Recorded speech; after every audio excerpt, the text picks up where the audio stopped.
What is going on, guys? Let's take a look at the injector current ramp on this 1ZZ FE engine on my 2006 Toyota Matrix.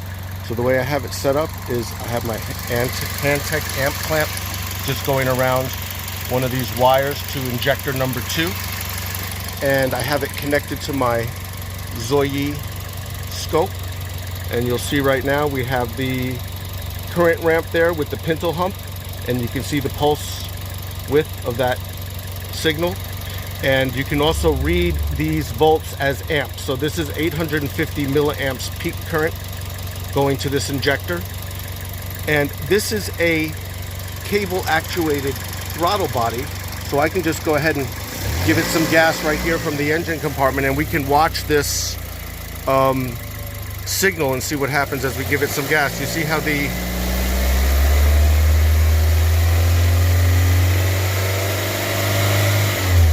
that injector pulse width increased? So I thought that was kind of cool. I wanted to show that to you guys. And a couple of things about the timing of this injector pulse.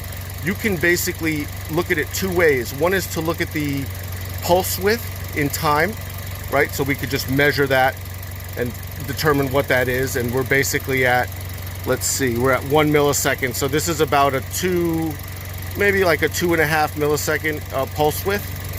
And so that's one way to describe it. But the other way is to define it based on the amount of time, the fraction of time that it is for a complete engine cycle. So for example, right now, let's say the engine's idling probably around 740 RPM, which means that 2 cycles of the crankshaft, 2 rotations, are going to be right around 180 milliseconds.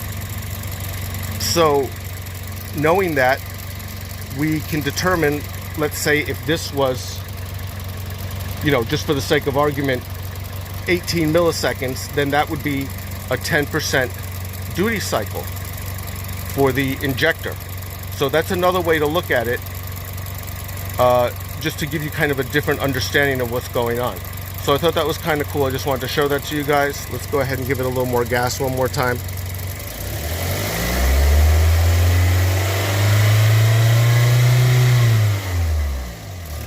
So I thought that was pretty cool. I just wanted to show that to you guys. Thanks so much for watching. And don't forget to leave your comments. Have a great day, guys. Oh, and also I'm going to take a screenshot of this so that we can look at it more closely later. All right, guys, have a great one.